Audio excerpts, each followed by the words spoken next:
அவர் நல்லவர், அவர் கிருபை என்றென்றும் உள்ளது.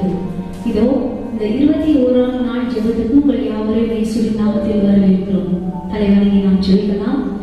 அன்பின் இயேசப்பா, உமக்கு மீண்டுமாய் நாங்கள் ஆண்டவரே இந்த வண்ணமாக வந்து உம்மை நோக்கி பார்க்க நீர் கொடுத்ததான் இந்த மேலான கிருபைக்காக மீண்டுமாய் ஆண்டவரே நாங்கள் நன்றிகளை செலுத்துகிறோம். ஆண்டவரே இன்னொரு நாள் எங்களுடைய வாழ்க்கையை கூட்டி கொடுத்து அப்போ உண்மை ஆராதிக்கவும் துதிக்கவும் நாமத்தை மகிமைப்படுத்த நீர் எங்களுக்கு கொடுத்த இந்த நல்ல நாளுக்காக கிருபைக்காக ஆண்டவரே நாங்கள் ஸ்தோத்திரங்களை செலுத்துகிறோம். தொடர்ந்து நீங்கள் பொறுப்பெடுத்துக் கொள்ளுங்கள். எங்களை நாங்கள் தாழ்த்தி அர்ப்பணிப்போம். இயேசுவின் நாமத்தில் பிதாவே, ஆமென். தேவ கிருபை என்றென்றைக்கும் நமக்கு உள்ளது பிரியமானவர்களே. அதனால எல்லோரும் சேர்ந்து கரங்களை தட்டி தேவ கிருபை என்றும் உள்ளதே, அவர் கிருபை என்றும் உள்ளதே, அவரை போற்றி துதித்து பாடி அல்லேலூயா என்ற ஆர்ப்பரிப்பு என்ற பாடலை கரங்களை தட்டி பாடலாம்.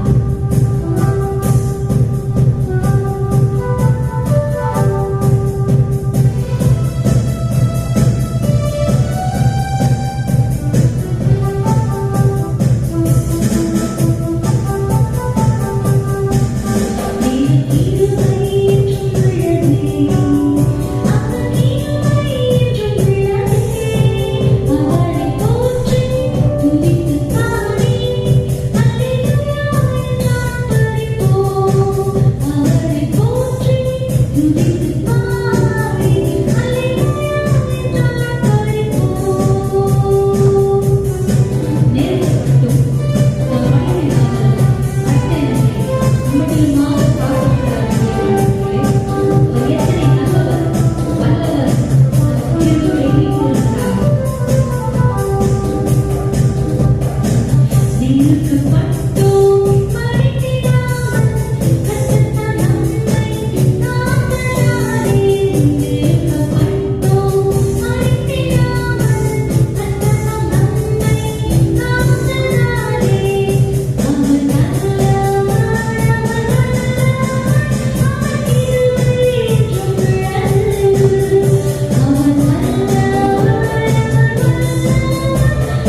ஒரு நாள் விலகாத தேவனாய் இருக்கிறார்.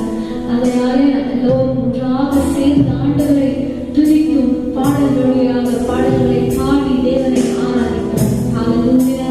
ஸ்தோத்திரம் ஸ்தோத்திரம் ஸ்தோத்திரம். Thank you Jesus, thank you Jesus. You're so good Father. ದೇವಿಷ್ಟು ಒಳ್ಳೆಯವರಪ್ಪ. ಸ್ತೋತ್ರ ಸ್ತೋತ್ರ ಸ್ತೋತ್ರ ಸ್ತೋತ್ರ ಸ್ತೋತ್ರ.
கொண்டு தேவன் எல்லா காரியங்களை செய்ய வல்லவராய் இருக்கிறார். அற்புதங்களை செய்ய வல்லவராய் இருக்கிறார். அவர் நல்லவராய் இருக்கிறபடியாலே, நம்மீது தேவன் கருணை கொண்டவராய் இருக்கிறபடியாலே, நமக்கு கிருபையை தேவன் கொடுக்கிறபடியாலே, தேவன் இன்னும் நாம் காணுகிற இந்த சூழ்நிலையை எல்லாம் மாற்றி நம்மை விடுவிக்க வல்லவராய் இருக்கிறார். நல்லவர். இந்த தேசத்தை நாம் சுதந்திரித்துக் கொண்டு தேவனுக்காய் வாழ ஒரு நல்ல எதிர்காலத்தை தேவன் கொடுக்க வல்லவராய் இருக்கிறார். ஸ்தோத்திரம், ஸ்தோத்திரம், ஸ்தோத்திரம்.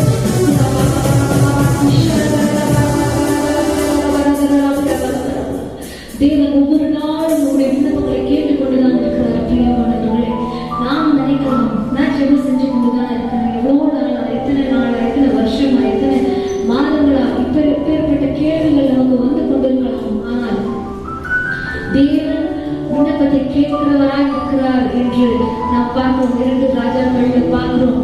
தேவன் விண்ணப்பத்தை கேட்கிறார், பதிலை கொடுக்கிறார், கண்ணீரை காண்கிறார். ஒருவேளை நம்ம சுகவீனத்தோடு இருப்போமே, ஆனால் தேவன் சுகத்தை தருகிற தேவனாய் இருக்கிறார்.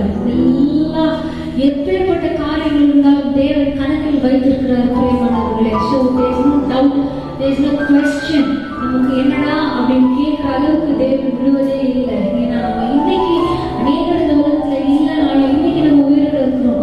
இதுவே தேவன் நமக்கு வந்து எத்தனை நல்லவரா இருந்து தேவன் நமக்கு வல்லமையுள்ள தேவனாய் இருந்து நம்மை பாதுகாத்து வந்திருக்கிறார் அல்லவா. இருதயம் தேவனிடத்திலே தொடர்ந்து நாம் இந்த சூழ்நிலைகள் மாற விண்ணப்பத்தை ஏறெடுக்கலாம். பிரியமானவர்களே,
ஒரு வார்த்தை சொன்னால் போதும், எல்லாம் அப்படியே தலைகீழாக மாறிவிடும்.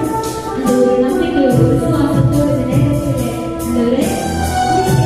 நீங்க எல்லாத்தையும் செய்யலாம் அப்படின்னாலே இதனை விசுவாசத்தோடு பாடுவோம் சொல்லுவோம்.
பரலோக தேவன் இந்த நாளையும் பொறுப்பேற்று நடத்துவார். இந்த நாளிலும் இந்த வெள்ளிக்கிழமை 21ஆம் நாள் ஆண்டவரோடு கூட ஐக்கியம் கொள்ள நல்லதொரு வாய்ப்பு நமக்கு கிடைத்திருக்கிறது. 5 நிமிஷமாக இருக்கட்டும், 10 நிமிடமாக இருக்கட்டும், எவ்வளவு நேரம் இயேசு என்னும் நாமத்தில் அவரை நோக்கி பார்க்கும்போது, அவரை நோக்கி கூப்பிடும்போது, அவருடைய சமூகத்தில் அமரும் போது பரலோகத்தோடு தொடர்பு கொள்ளுகிறோம், பரமதேவனுடைய தொடுதலை பெற்றுக் கொள்ளுகிறோம். எந்த ஒரு காரியத்தை அவருக்கு முன்பாக நாம் ஏறெடுக்க மனதில் உள்ள பாரங்களை சொல்லும்போது அவரோடு காத்திருக்கிற ஆண்டவர் நமக்கு அற்புதங்களை செய்ய வல்லமை உள்ள தேவனாக இருக்கிறார். இந்த நாளிலும் நாம் வழக்கமாய் ஜெபிக்கிற அந்த ஜெபத்திற்கு ஜெப நிலைக்கு கடந்து போவோம். எங்களுக்கு நம்பிக்கை உண்டு, இந்த ஜெபங்களை ஆண்டவர் கேட்கிறார். ஜெபம் என்பது இறைவனோடு தெய்வத்தோடு பேசுவது. ஒரு சிநேகிதர்கள் 2 பேர் சேர்ந்து பேசும்போது அவர்கள் பேசாமல் மௌனமாய் இருந்தால் ஒருவர் உள்ளத்தில் இருக்கிற காரியம் மற்றவர்களுக்கு எப்படி தெரியும்? மனம் திறந்து அவர்கள் பேசும்போதுதான் அவர்கள் உள்ளத்திலே பாரம் இருக்கிறதா அல்லது மகிழ்ச்சியோடு இருக்கிறாங்க என்பதை புரிந்து கொண்டு அதற்கேற்றவாறு அந்த நட்பை இன்னும் ஊக்கப்படுத்தி செல்வதற்கு அது வாய்க்காலாக அமையும். பிரியமானவர்களே, அதனால நாம் தெய்வத்தினிடத்தில் நம்முடைய காரியங்களை சொல்லுகிறோம். அவர் நல்லவர், அவர் கிருபை என்றும் உள்ளது. நன்றி ஆண்டவரே, நன்றி அப்பா. ஒவ்வொரு நிமிஷமும் எங்களை நடத்துகிறீங்களே, ஸ்தோத்திரம். ஒவ்வொரு நிமிஷமும் எங்களை காத்து நடத்துகிற தயவுக்காக நன்றி சொல்லுகிறோம், நன்றி சொல்லுகிறோம், நன்றி சொல்லுகிறோம். வேற வழி கிடையாதுப்பா. நான் போய் மந்திரவாதி கிட்ட போக முடியாது. ஒரு பிரச்சனைன்னு வரும்போது மந்திரம் பண்ணுங்க ஐயா, மந்திரம் முடியாதுப்பா. இப்படியெல்லாம் பிரச்சனை இருக்கு, இவ்வளவுலாம் கஷ்டம் இருக்கு, பிலிசுனியம் பண்ணுங்க, அதெல்லாம் சாத்தானி நாவி, அதெல்லாம் போக முடியாது, வாழ்க்கையில பிரச்சனையாயிடும். ஆனா ஆண்டவர் சொல்லி இருக்கீங்க, ஜெபம் பண்ணு. உங்களுக்கு பிரச்சனை வந்துச்சா என்னை நோக்கிப்பா. அளவுக்கு மீறி தாங்க முடியாத கண்ணீர் வடிக்கிறீங்களா, என்னை நோக்கி பாருங்கள். வெளியே சொல்ல முடியாத அழுத்தங்கள் உங்களுக்கு இருக்கிறதா, நான் இருக்கிறத உங்க ஆண்டவர் உங்களுக்காக தானே இருக்கிறேன், உங்களோடு இருக்கிறேன். அப்படி எல்லாம் சொல்லி எங்களை நடத்துகிற தேவாதி தேவனே, ஓய் கவர பல துர வாசியார பலதர ரமத வர வர துர வர வாக்கிய தர வர வாக்கிய விஷந்தர. நாடிலும் ஆண்டவரே, சமாதான குறைவுகள் இந்த உலகத்தில் இருக்கிற போதும், இந்த உலகம் முழுவதும் சமாதான குறைவு காணப்படுகிற போதும் எங்களுக்கோ ஆண்டவர் சமாதானம் கொடுத்து நடத்துகிற தயவுக்காக ஸ்தோத்திரம். நீங்க சமாதான கர்த்தர், எங்களுக்கு சமாதானம் தந்து நடத்துகிறீரே, துதிக்கிற ஆண்டவரே. இந்த நாளிலும் எங்கெல்லாம் பிரச்சனைகள் இருக்கு, எங்கெல்லாம் குழப்பங்கள் இருக்கிறது, யார் யார்கிட்டெல்லாம் குழப்பங்களோ, தேவையில்லாத மூர்க்கங்களோ, சமாதானத்தை கெடுக்கிற காரியங்களோ, சத்துருவின் தூண்டுதலினாலே இருக்கிறதோ அதையெல்லாம் உடைக்கத்தக்கதாக நாங்கள் சில காரியங்கள் உங்களிடத்தில் சொல்லி ஜெபிக்க விரும்புகிறோம். அரசியல் வட்டாரங்களில் இருக்கிற குழப்பங்களை மாற்றும். ஒவ்வொரு முறையும் ஏதாவது ஒரு குழப்பங்கள் குழப்பங்கள் குழப்பங்கள் குழப்பத்துக்கு காரணமே தெய்வம் இல்லை. ஏன்னா எங்கள் தெய்வம் சமாதானத்தை விரும்புகிறவர். சமாதானத்திற்கு எல்லா விதமான குழப்பங்களை நீக்கும். இயேசுவின் நாமத்தில் குழப்பங்களை நீக்கி போடும். குழப்பங்களுக்கு காரணமான மனிதர்களை, கலகத்திற்கு காரணமான சாத்தானின் சூழ்ச்சிகளை இயேசு கிறிஸ்துவின் நாமத்தில் முறியடிக்கும்படி உம்மிடத்தில் வேண்டுகிறோம். அதிகார துஷ்பிரயோகம் பண்ணுகிற அதிகாரிகளுக்காய் வேண்டப்ப. எல்லாரும் நல்லவங்க தான், எல்லாரும் நல்லவங்க தான். அதை தவறாய் பயன்படுத்துவதனாலே அரசாங்கத்தின் பெயர் கெட்டு போகிறது. ஜனங்களுக்கு அச்சம் அச்சுறுத்தல் உண்டாகிறது. அந்த அதிகாரத்தை, தங்களுக்கு கிடைத்த அதிகாரம் கடவுளால் கொடுக்கப்பட்டது என்பதை உணர்ந்து அதை தவறான வழியில் உபயோகிக்காதபடிக்கு சரியான வழியில் நடத்தத்தக்கதாய் தெய்வம் கிருபை கொடுக்க வேண்டுமே. அப்பா, உயர்ந்தவர் தாழ்ந்தவர் என்கிற மனப்பான்மை மாறட்டும். இவங்க உயர்ந்தவங்க, இவங்க உயர்ந்த குலம், இவர்கள் தாழ்ந்தவர்கள், அவங்களுக்கு என்ன தெரிய போகிறது என்கிற மனப்பான்மை மாறட்டும். எல்லாரையும் ஒரு தாய் தகப்பன் தானே பெற்றெடுத்தார்கள். எல்லாருக்கும் ஒரு தெய்வம் இருக்கிறார் அல்லவா? அந்த வேற்றுமையான மனப்பான்மைகள் மாறட்டும். அதெல்லாம் இருக்கிறதுனால தான் பிரச்சனைகள் அதிகம், குழப்பங்கள் அதிகரித்துக் கொண்டிருக்கிறது. ஏதோ நல்லபடியா இல்லாதபடிக்கு காணப்படுகிறதுப்பா. ஸ்தோத்திரம். தவறாய் நடத்தப்படும் ஜனங்களுக்காக வேண்டுகிறோம். சரியாய் இருக்கிறோம் என்று அநேகரை தவறான பாவங்களுக்கு உட்படுத்துகிற மக்கள், வியாபாரத்துக்கு உட்படுத்துகிற மக்கள், மற்றவங்களுக்கு தானே பிரச்சனை, நமக்கு இல்லை. நமக்கு பணம் கிடைச்சா போதுமே, நமக்கு நன்மை வந்தால் போதுமே, யாருக்கோ பிரச்சனை நமக்கு என்ன என்று ஆதாயத்தை முக்கியப்படுத்தி அநேகருடைய வாழ்க்கையை சீரழிக்கிற, அவர்கள் மற்றவர்களை கண்ணீருக்குள் கொண்டு போகிற நபர்களை சந்திக்க வேண்டும். மனசாட்சி உடையவர்களாய் மாற்றும். மனுஷனா இருந்தா மனசாட்சி வேணும்பா.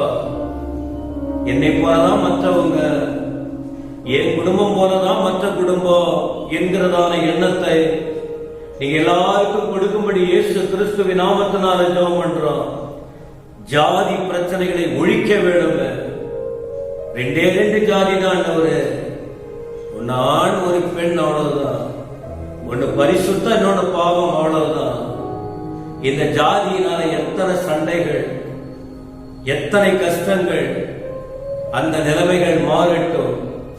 மொழி வாரியா இருக்கிற பிரச்சனைகளை மாற்றும். மொழியை முக்கியப்படுத்தி அதிநிமித்தம் மனித சமுதாயத்தில் பிரிவினைகளை உண்டு பண்ணுகிற மக்களை எல்லாம் சந்திக்க ஆண்டவரே. ஜாதி பிரச்சனையை மாற்றும், மொழி பிரச்சனைகளை மாற்றும். பெருமைகள் ஒழியட்டும். தங்களை அறியாமல் தங்களுக்குள்ளே தங்களை பெரியவங்களாக நினைச்சுக்கிட்டு மேன்மையானவர்களாக எண்ணிக்கொண்டு மற்றவர்களுக்கெல்லாம் ஒன்றும் தெரியாதுங்கிற நிலைமையில இப்படியெல்லாம் இருக்கிறதுனால தான் அந்த ஏற்ற தாழ்வுகள், பிரிவினைகள் காணப்படுகிறது. எல்லா சூழ்நிலைகளையும் இயேசுவின் நாமத்தில் மாற்றி போட்டு எல்லாம் ஒன்றுதான் இறைவன் கொடுத்த கிருபை என்ற எண்ணத்தோடு ஒவ்வொருவரும் தங்கள் வாழ்க்கையை ஒப்பு கொடுத்து செயல்படும் போது எவ்வளோ பிரச்சனைகள் கடந்து போகுமே ஆண்டவரே, எவ்வளோ பிரச்சனைகள் கடந்து போகுமே. படிப்பு, பட்டம், அழகு, அந்தஸ்து இதெல்லாம் தேவைதான். நல்லா படிக்கணும், நல்லா பட்டம் பெறணும். அந்த அழகு இறைவன் கொடுத்த அழகு இருக்கு, அந்தஸ்து தகுதி இருக்கு. ஆனால் இதை காரணம் காட்டி பிரிவினை வரக்கூடாதுப்பா. இதை காரணம் காட்டி வித்தியாசங்கள் ஏற்படக்கூடாது. இந்த ஏற்ற தாழ்வுகள் எல்லாம் ஒழிந்து போகணும். இயேசுவின் நாமத்துல பழிவாங்கும் மனநிலை மாறட்டும். இன்னைக்கு நிறைய பேர் சில காரியங்களை மனதில் வைத்துக் கொண்டு பழிவாங்கும் செயல்களில் இருப்பார்கள். அவைகள் எல்லாம் நீங்கி போகணும். இயேசுவின் நாமத்தினால ஆண்டவர் அற்புதங்களை செய்யும். மேலான அதிகாரத்திற்கு எல்லாரும் கீழ்ப்படியணும். அதிகாரம் என்பது இறைவனால் கொடுக்கப்பட்ட ஒன்று. அதற்கு எல்லாரும் கீழ்ப்படிய வேண்டும். எல்லாரும் கீழ்ப்படிய வேண்டும். எல்லாருமே கீழ்ப்படிந்து அதை மதித்து நடக்க அந்த கிருபைகளை தாரும். சமாதானத்தை கெடுக்கிற வல்லமைகள் அழிக்கப்பட வேண்டும். நீங்க சமாதானத்தை கொடுக்கிற தேவன், சமாதானம் கொடுக்க வந்தவர். நீங்க சமாதானத்தின் காரணம். ஆனா சமாதானத்தை கெடுக்க நிறைய மனிதர்கள் சாத்தானின் பிடியினாலே சிக்கப்பட்டு குடும்பத்திலே சமாதானம் இல்லாம, தனிப்பட்ட வாழ்க்கையில் சமாதானம் இல்லாம, சமாதானத்தை கெடுக்கிற சூழ்நிலைகள் நிறைய இருக்கிறது. எல்லாம் மாற்றுங்க ஆண்டவரே, எல்லாம் அழிந்து போகட்டும். எல்லாம் ஒரு அற்புதங்களை செய்யும். இந்த 10 குறிப்பும் உடைய சமூகத்தில் நாங்க வைத்திருக்கோம்ப்பா. அரை மணி நேரம் இதற்காக நாங்க ஜெபம் பண்ணலாம். ஆனா அந்த நேரலையில பார்க்கிறவர்கள் கொஞ்சம் இதை கண்டு மற்றவர்கள் ஜெபிக்கணும் என்பதற்காக தான் இதை நாங்கள் செய்கிறோம். எல்லாருக்கும் தேசத்தை குறித்த பாரம் வர வேண்டும், சபைகளை குறித்த பாரம் வர வேண்டும், மற்ற ஜாதி ஜனங்கள் குறித்த அவர்களை குறித்ததான அன்பு வர வேண்டும், எல்லாரையும் நேசிக்கும் மனப்பக்குவம் வர வேண்டும், விரோத செயல்கள் மறைய வேண்டும் என்பதனால் தான் இப்படி நாங்கள் ஜெப நிலையில் கொஞ்ச நேரம் அதற்கு அடையாளமாக நாங்கள் தேவனிடத்தில் அர்ப்பணித்து ஜெபம் பண்றோம். இறங்கும் ஜெபங்களை கேட்டதற்காக ஸ்தோத்திரம். நீங்க பதில் கொடுக்கிறதற்காக ஸ்தோத்திரம். நம்பிக்கையோடு தாட்டி ஒப்பு கொடுத்து ஜெபிக்கிறோம். இயேசு கிறிஸ்துவின் நாமத்தில் பிதாவே, ஆமென், ஆமென். அன்பானவர்களே, நீங்க ஜெபிக்கிற தேவ பிள்ளைகளாய் கண்டிப்பா இருப்பீங்கன்னு விசுவாசிக்கிறோம். தேவ சமூகத்திலே நீங்கள் ஜெபிக்கிற மக்களாய் இருப்பீர்கள். அப்படி ஜெபித்தால் அந்த ஜெபத்தின் வல்லமை, அந்த ஜெபத்தின் அபிஷேகம், இதனால் வருகிற ஆசீர்வாதம் என்ன என்று உங்களுக்கு நன்றாக தெரியும். இன்றைக்கும் யூதா குறிப்பிட்டதான யூதா நிருபத்தில் 11ஆம் வசனத்தில் 3வது ஒரு நபரை குறித்து குறிப்பிடுகிறார். முதலில் காயின் வழியில நடக்காதீங்க. ஒரு நல்லவனாக இருந்தால் அவன் வழியை பின்பற்றலாம். பிலேயா காரியத்தை நினைத்து ஜாக்கிரதையா இருங்க. இந்த பிலேயாம் தீர்க்கதரிசி பணத்தின் மேல ஆசை வச்சு போயிட்டாரு. ஆகவே நாங்க ஜாக்கிரதையா இருக்கணும். இன்னொரு நபரை குறித்து சொல்றீங்க, கோரா. எதிர்த்து பேசின பாவத்திற்குள்ளாகி கெட்டு போனார்கள். எதிர்த்து பேசினாங்க, அவ்வளவுதான். கோரா இவர்களை குறித்து பார்க்கும்போது கோராகு அப்படின்னு, கோராகு அவருடைய முழு சந்ததி, அவருடைய பெயர் கோராகு அப்படி. ஆனா இந்த இடத்துல அதை கோரா என்று சொல்லப்பட்டிருக்கிறது. இவங்க யாரு? கடவுளுக்காக வேலை செய்கிறவங்க, தேவனுக்காக வேலை செய்கிறவர்கள். மோசே, ஆரோன் அவர்களை கர்த்தர் அழைத்து அபிஷேகித்து ஒரு முக்கியமான இடத்தில் வைத்து நடத்தினார். ஆனா தேவன் அவர்களை கொண்டு பலத்த கிரியைகளை செய்து வந்தார். அவர்களை கொண்டு ஆண்டவர் பலத்த கிரியைகளை செய்தார். இப்படி ஒவ்வொரு முறையும் ஆண்டவர் சமூகத்திலே மோசே விழுவார். ஆரோனுக்கு தெரிவிக்கப்படும், மோசே நீ ஆரோனுக்கு சொல்ல வேண்டியது என்னவென்றால், அப்ப ஆரோன் மற்றவங்களுக்கு சொல்லுவார். அப்ப அவங்கள மூப்பர்கள் இருப்பாங்க, பலவிதமான கூட்டங்கள் இருக்கு, ஆசரிப்பு கூடாரம், அதிலே வேலை செய்கிறவர்கள் உண்டு, ஆசாரியர்கள் உண்டு, லேவியர்கள் உண்டு, அவர்கள்லாம் நிறைய பொறுப்புகள் இருக்கு, அதை செய்யணும்.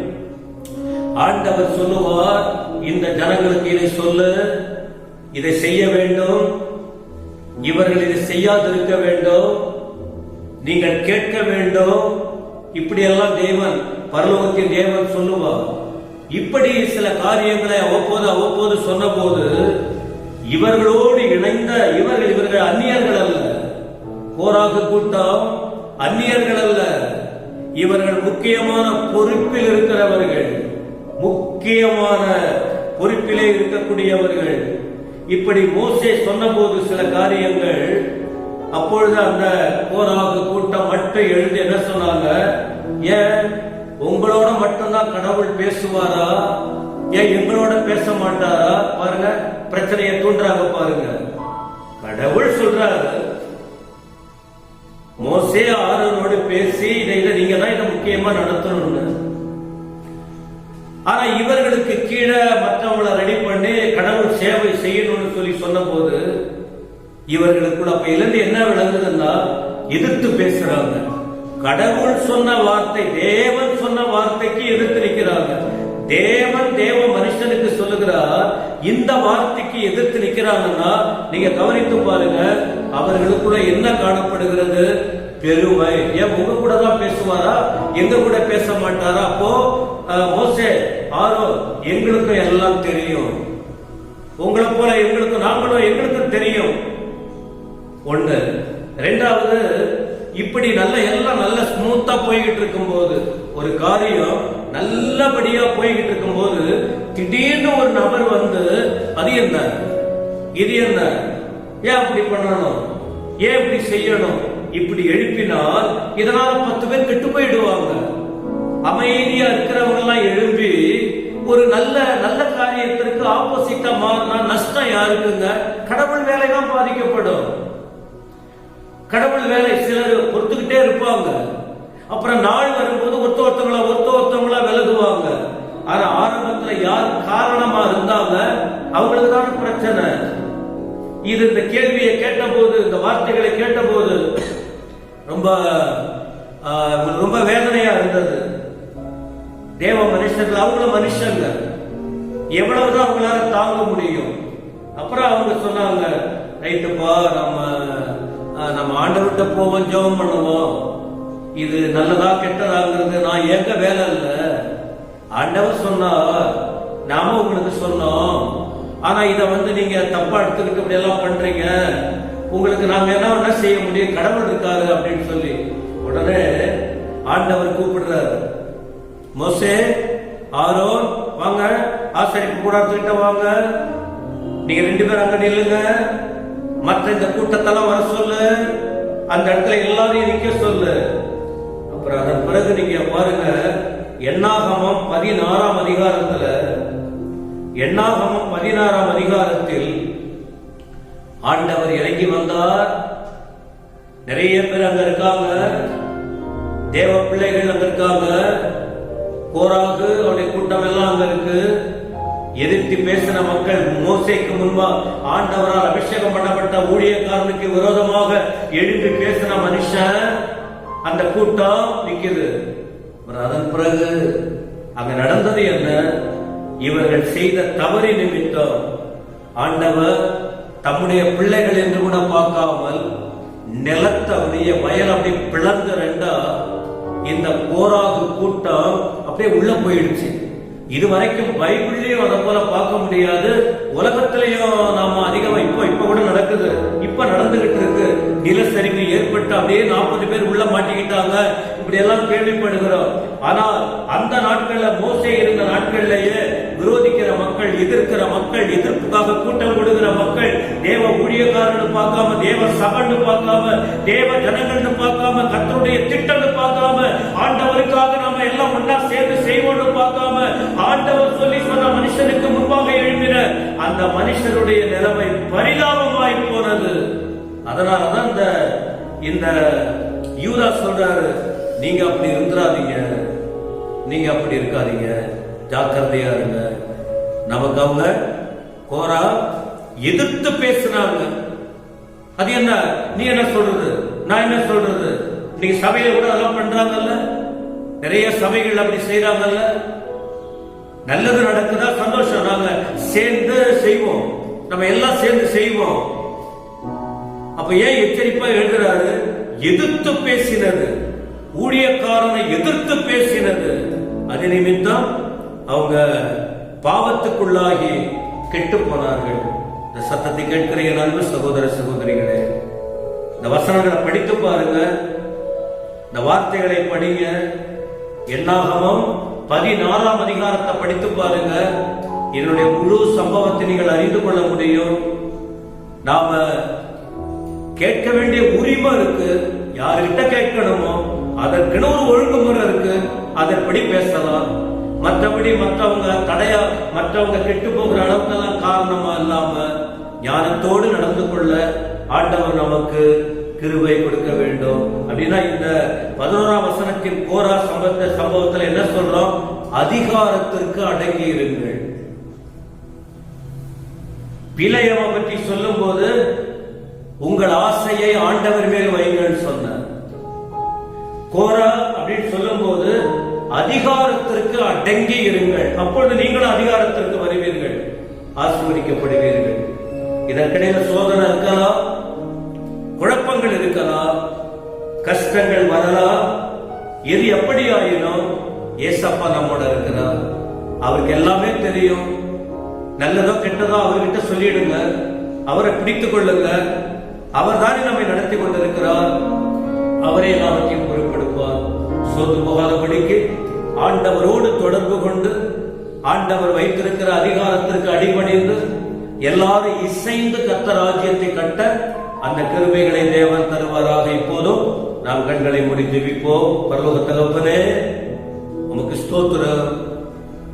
இப்படி ஒவ்வொரு முறையும் நாங்கள் வந்து வந்து வந்து உம்மை பாட, இந்த வசனத்தை கேட்க படிக்க, உடைய வார்த்தைகளை நாங்கள் தியானிக்கும் போது அது எங்களுக்கு நாங்கள் ஒரு சிந்திக்கக்கூடியவர்களாய் மாறுவதற்கு, எங்கள் வாழ்க்கையை மாற்றிக்கொண்டு ஒரு நல்ல நிலையில நாங்கள் மாற எங்களோடு இடைப்படுகிறீரே. ஸ்தோத்திரம். எங்க குறைகளை மன்னிங்கப்பா. நாங்க யாருக்காவது எதிர்த்து பேசி அதிகாரத்துக்கு கீழ்ப்படியாம எங்களுடைய வாழ்க்கை அநேகருக்கு இடதலா இருக்குமானால் எங்களை மன்னியும். நாங்கள் பேசுவதின்படி எங்கள் வாழ்க்கை அமையட்டும். உங்க ராஜ்யத்தை கட்டணும் இயேசு சாமி.